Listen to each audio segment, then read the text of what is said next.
High everyone, welcome back to my channel নিপার ঘর সংসার। নিপার ঘর সংসারের অন্যান্য দিনের মতো আজকেও একটি টিপসের ভিডিওতে সবাইকে স্বাগত।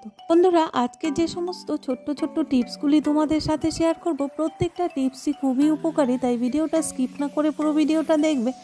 যারা আমার ভিডিও রোজ দেখো তাদেরকে অসংখ্য ধন্যবাদ, আর যারা প্রথম দেখছো তাদেরকেও ধন্যবাদ। চলো দেখা যাক আজকের প্রথম টিপসটি। বন্ধুরা, প্রত্যেকের বাড়িতেই কিন্তু চা খাওয়া হয়, আর চায়ের কাপ প্লেটগুলো দেখবে ব্যবহার করতে করতে ভেতরের দিকটা আর বাইরের দিকটা এতটাই কালচে দাগ পড়ে যায় যে দেখতে ভীষণ বাজে লাগে, আর দামি কাপ প্লেটগুলোতে তখন চা খেতে ইচ্ছে করে না। সময় জলের আয়রনের জন্যও কিন্তু কাপ প্লেট কিংবা বাসনপত্র খুব লালচে ধরনের হয়ে যায়, আর ব্যবহার করতে ইচ্ছে করে না। তো বন্ধুরা, প্রত্যেকের ঘরেই টুথপেস্ট থাকে।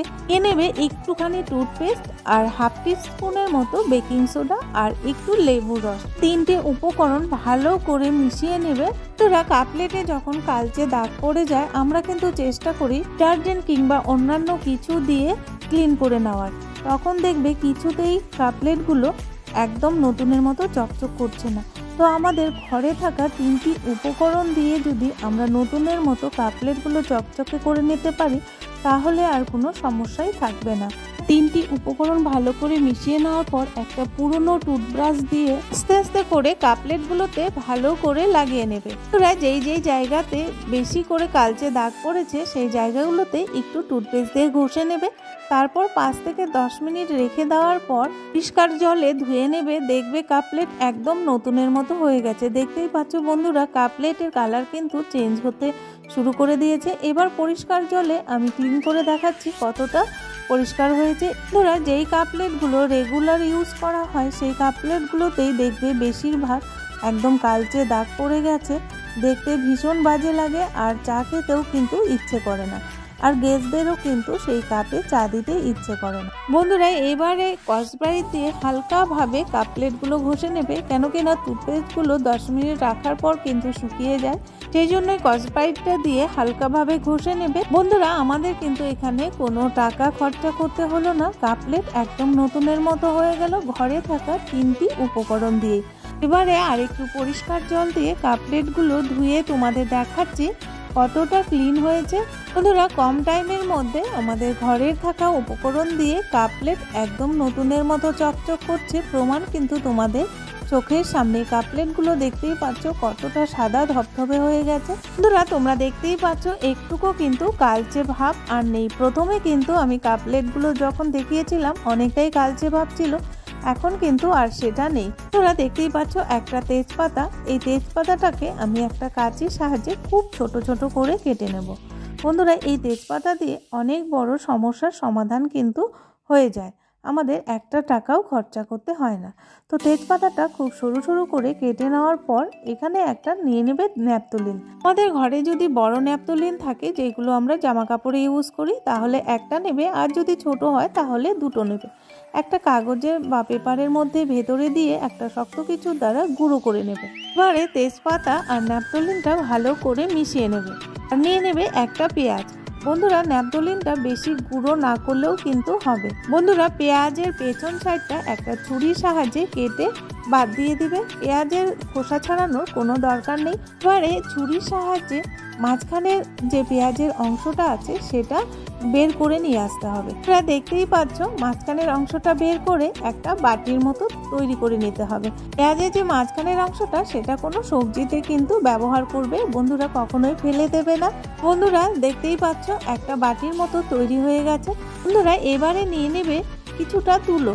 তুলো যদি তোমাদের ঘরে না থাকে তাহলে কটনের যে সফট কাপড়গুলো হয় পুরনো, সেইগুলো কাপড় একটু ছিঁড়ে নিয়ে নেবে। তারপর বন্ধুরা, তুলোর মাঝখানে তেজপাতা আর ন্যাপথলিন দিয়ে যে সলিউশনটা তৈরি করেছিলাম সেটা দিয়ে দিবে, আর দিয়ে দিবে একটা কর্পূর গুঁড়ো করে। এবারে সেই তুলোটাকে একটা পুটলির মতো করে পেঁয়াজের যে বাটিটা তৈরি করেছিলাম সেটার ভিতরে আস্তে আস্তে ঢুকিয়ে দেবে। আর আমরা যে প্রদীপ ব্যবহার করি সেই রকম একটা প্রদীপের মুখ রাখবে, মানে সলতের যে মুখটা হয় সেরকমভাবে রাখবে, আর দিয়ে দেবে একটু সর্ষের তেল। সর্ষের তেলটা তুলোটা ভিজিয়ে দেবে। দেখতেই পাচ্ছ বন্ধুরা কিভাবে করছি। ভাবে যদি একটা সলিউশন তৈরি করে নিতে পারো বন্ধুরা, হলে আর বাইরে থেকে কেমিক্যাল জাতীয় মশা মাছি আরশোলা তাড়ানোর মেডিসিন কিনতে হবে না। একদম ন্যাচারাল, কোনো সাইড এফেক্ট নেই, কারো কোনো ক্ষতি হবে না, আর মশা মাছি ঘরে একটাও থাকবে না। আর বন্ধুরা অনেকটাই টাকা সঞ্চয় হবে। বন্ধুরা এইরকম ভাবে সলিউশন তৈরি করে যদি প্রত্যেকদিন সন্ধ্যেবেলা 5 মিনিট করে জ্বালিয়ে রাখো, তারপর এই প্রদীপটা অফ করে দাও।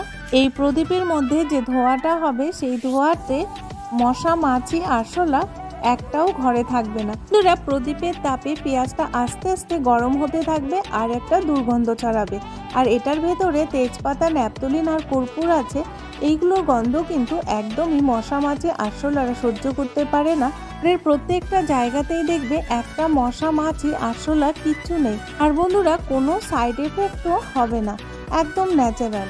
আর বন্ধুরা প্রদীপটা যখন জ্বালাবে তখন বাড়িতে যদি ছোট বাচ্চা থাকে তাহলে সেখানে 5 মিনিট দাঁড়িয়ে থেকে তারপর কিন্তু অফ করে দেবে, না হলে কোনো বাচ্চা কিন্তু সেই আগুনের মধ্যে হাত দিয়ে দিতে পারে। সেই জন্যই বললাম একটু সেফভাবে এরকমভাবে প্রদীপটা জ্বালিয়ে নেবে। দেখতেই পাচ্ছ প্রদীপটা নেভানোর পর কিন্তু ধোঁয়া হচ্ছে, সেই ধোঁয়াতে কিন্তু একটাও মশামাছি থাকবে না। তোরা স্কুল, কলেজ, অফিস সব জায়গাতেই কিন্তু জলের বোতল ক্যারি করা হয়। আমরা জলের বোতল ব্যাগের মধ্যে ক্যারি করি, দেখবে মুখটা একটু ঢিলে হয়ে গেছে, একটু একটু করে জল পড়ে ব্যাগের ভেতরে যে দরকারি কাগজপত্র কিংবা বই খাতা সমস্ত কিছু ভিজে যায়। বন্ধুরা ঘরে যদি বেলুন থাকে তাহলে একটা বেলুন নেবে, বেলুনের অর্ধেক সাইডটা কেটে নেবে।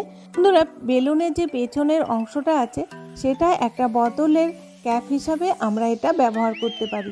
জলের বোতলের ক্যাপটা লাগানোর আগে বেলুনের পেছনের অংশটা আমরা এইরকম ভাবে যদি লাগিয়ে তারপর ক্যাপটা লাগাই, একটুকু জল ঝরে পড়ছে না, আর আমাদের ব্যাগের ভেতরে যে দরকারি কাগজপত্র, বই খাতা কিংবা অন্যান্য জিনিস কিচ্ছু ভিজে যাচ্ছে না। বন্ধুরা এবার বোতলের মধ্যে জলটা ভরে তারপর বেলুনটা লাগিয়ে ক্যাপটা লাগাচ্ছি, দেখবে একটুকু জল পড়ছে না। ভাবে যদি বোতলের মধ্যে বেলুন লাগিয়ে নাও তাহলে দেখবে বন্ধুরা অনেক বড় সমস্যার সমাধান হয়ে যাচ্ছে। দেখতেই পাচ্ছ একটুকু কিন্তু জল পড়ছে না। ভালো লাগলে অবশ্যই অ্যাপ্লাই করবে। কারি পাতা কিন্তু ভীষণ উপকারী আর ডায়াবেটিসের জন্য কিন্তু ভীষণ উপকারী। তো বন্ধুরা নানান রোগ কিন্তু নির্মূল করে এই কারি পাতা। তো বন্ধুরা কারি পাতা কিন্তু অনেক রেসিপিতেও অনেকেই ব্যবহার করে থাকে। এই কারি পাতা গাছ কিন্তু সবার বাড়িতে থাকে না, তখন কি করি আমরা বাজার থেকে অনেকগুলো কারি পাতা কিনে নিয়ে আসি, আর ঘরে থাকতে থাকতে সেইগুলো শুকিয়ে যায়, সবুজ থাকে না, গুণাগুণও সেরকম পাওয়া যায় না। তোরা যখনই কারি পাতা বাজার থেকে বেশি করে কিনে নিয়ে আসবে, যদি মনে করো স্টোর করে রাখবে 1 মাস কিংবা 2 মাসের জন্য, তাহলে কারি পাতাগুলো আগে ভালো পরিষ্কার জলে ক্লিন করে নেবে। এর বাড়িতেই বন্ধুরা আইস ট্রেগুলো থাকে, সেইগুলোতে 3-4টে করে কারি পাতা রেখে দেবে, তারপর একটু করে জল দিয়ে একদম ডিপ ফ্রিজে রেখে দেবে। 1 থেকে 2 মাস একদম কারি পাতাগুলো সবুজ থাকবে আর কারি পাতার গুণাগুণও সেম থাকবে। যখনই ইচ্ছে হবে তখনই এই কারি পাতাগুলো বের করে ব্যবহার করতে পারবে। বন্ধুরা কারি পাতাগুলো এবার আমি ফ্রিজে রেখে দিচ্ছি, কিছুক্ষণ পর বের করে দেখাচ্ছি তোমাদের। কারি পাতাগুলো যদি এমনি ফ্রিজে রেখে দেওয়া হয় দেখবে শুকিয়ে মুচমুচে হয়ে গেছে, না হলে একসাথে থাকতে থাকতে কেমন পচে গেছে। যদি তোমরা আইস ট্রের মধ্যে কারি পাতাগুলো ভালো করে পরিষ্কার জলে ক্লিন করে রেখে দাও তাহলে দেখবে 1-2 মাস চোখ বন্ধ করে ব্যবহার করতে পারছো। যখনই দরকার পড়বে একটা করে আইস বল বের করে জলের মধ্যে দেবে, বরফটা গলে গেলেই একদম কারি পাতাটা বের হয়ে আসবে। দেখতেই পাচ্ছ বন্ধুরা কারি পাতাটা যেই রকম রেখেছিলাম সেই রকমই একদম সবুজ কচি আছে, একটুকু কিন্তু নষ্ট হয়নি। আর কারি পাতার গুণাগুণও কিন্তু একটুকু নষ্ট হবে না। বন্ধুরা দেখো কত সুন্দর পাতাগুলো একদম সবুজ আর কচি আছে। আর বাজার থেকে বেশি করে কারি পাতা কিনে নিয়ে আসলে নষ্ট হয়ে যাওয়ার আর সমস্যা থাকবে না। বন্ধুরা ভালো লাগলে অবশ্যই ট্রাই করবে। বন্ধুরা বালিশ কিন্তু একটা কমন জিনিস যেটা আমাদের প্রত্যেক দিন রাতে লাগে। সারাদিন কাজ করার পর রাতে ঘুম না হলে পরের দিন কিন্তু একদম শরীর খারাপ হয়ে যায়। বন্ধুরা বালিশের তুলো বের করে বালিশ ওয়াশ করা কিন্তু সম্ভব হয়ে ওঠে না, আর এই বালিশ ব্যবহার করতে করতে এতটাই স্যাঁতসেঁতে গন্ধ হয়ে যায় যে রাতে ঠিকঠাকভাবে ঘুমও হয় না। বন্ধুরা বালিশের স্যাঁতসেঁতে দুর্গন্ধ দূর করতে আমাদের প্রত্যেকের ঘরেই কিন্তু পাউডার থাকে, ট্যালকম পাউডার কিংবা এক্সপিয়ারি পাউডার যেটা থাকবে সেটাই একটু বালিশের মধ্যে ছড়িয়ে দেওয়ার পর একটা টুথব্রাশের সাহায্যে ঘষে নেবে, তাহলে কিন্তু আর বালিশের স্যাঁতসেঁতে দুর্গন্ধটা থাকবে না। অনেক সময় আমরা কিন্তু বালিশ এক্সট্রা স্টোর করে রাখি, যখন গেস্ট আসে তখন বের করতে দিই। হঠাৎ করে গেস্ট চলে আসলে বালিশ রোদে দেওয়া থাকে না, আর সেই বালিশটা দেখবে ঘরে থাকতে থাকতে কেমন ফাঙ্গাস গন্ধ হয়ে গেছে, তখন সেটা গেস্টদেরও দিতে একদমই ভালো লাগে না। তখন এইরকম পাউডার যদি তোমরা ছড়িয়ে দিয়ে টুথব্রাশ দিয়ে ঘষে নাও, তাহলে দেখবে বালিশের একটা সুন্দর সুগন্ধ হয়েছে আর ঘুমও খুব ভালো হবে। বন্ধুরা, ভালো লাগলে অবশ্যই ট্রাই করবে। বন্ধুরা, আজকের টিপসগুলো তোমাদের কাছে কেমন লাগলো তোমরা অবশ্যই একটা লাইক করে কমেন্টস করে জানিও। বন্ধুরা, তোমাদের একটা লাইক আমাদের নিত্য নতুন ভিডিও বানাতে অনেকটাই মোটিভেট করে। অনেক সময় আমাদের কিচেনের মিক্সচার গ্রাইন্ডার নষ্ট থাকে আর আমাদের শিলনোড়াতে মশলা করতে অনেকটাই টাইম লাগে। আমরা চটজলদি একটা জলের বোতল দিয়ে কি করে মশলা করে নিতে পারি, তো বন্ধুরা সেটা জানার আগে যারা নতুন বন্ধু দেখছো তারা অবশ্যই সাবস্ক্রাইব করে বেল নোটিফিকেশনটি অল করে রেখো, আমি যখনই নতুন কোনো ভিডিও আপলোড দিব তোমাদের কাছে সবার আগে পৌঁছে যাবে। তো বন্ধুরা, আমরা যে স্প্রাইট কিংবা কোল্ড ড্রিঙ্কসগুলো খাই সেই বোতলগুলো খাওয়ার পর ফেলে দিই, কখনোই ফেলে দেবে না। একটা কোল্ড ড্রিঙ্কসের বোতলকে হাফ করে কেটে নেবে, নিচের অংশটা আমাদের নিতে হবে। পর যে কোনো মশলা করো না কেন, পেঁয়াজ রসুন লঙ্কা আমি সব একসাথে দিয়েছি। তারপর একটা শক্ত কিছু নিয়ে নেবে বা রুটি বেলন যে হয় বেলনগুলো নিয়ে নেবে, বেলুন দিয়ে আস্তে আস্তে এরকমভাবে মশলাটা তৈরি করে নেবে। বন্ধুরা, এইরকমভাবে যদি মশলা তৈরি করো ইমার্জেন্সির সময়, যখন মিক্সচার গ্রাইন্ডার কিংবা শিলনোড়াতে মশলা করতে একদমই ইচ্ছে করছে না কিংবা মিক্সচার গ্রাইন্ডার একদম নষ্ট হয়ে গেছে, কাজ হচ্ছে না, তো তখন আমরা একটা জলের বোতলের সাহায্যে এইরকমভাবে একদম মিহি করে মশলা তৈরি করে নিতে পারি। বন্ধুরা, দেখতেই পেলে কত সহজে আর কত কম টাইমের মধ্যে আমি মশলাগুলো একদম মিহি করে তৈরি করে নিলাম। আর ভিডিওটা যদি ভালো লাগে তাহলে ফ্যামিলি আর বন্ধুদের সাথে শেয়ার করতে একদমই ভুলবে না।